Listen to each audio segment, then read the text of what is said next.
താലത്തിൽ വെള്ളമെടുത്തു,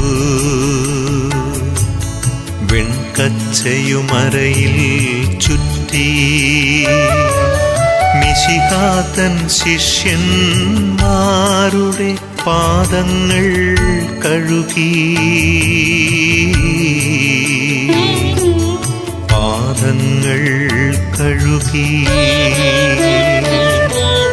താലത്തിൽ വെള്ളമെടുത്തു, വെൺകച്ചയുമരയിൽ ചുറ്റി, മിശിഹാതൻ ശിഷ്യന്മാരുടെ പാദങ്ങൾ കഴുകി.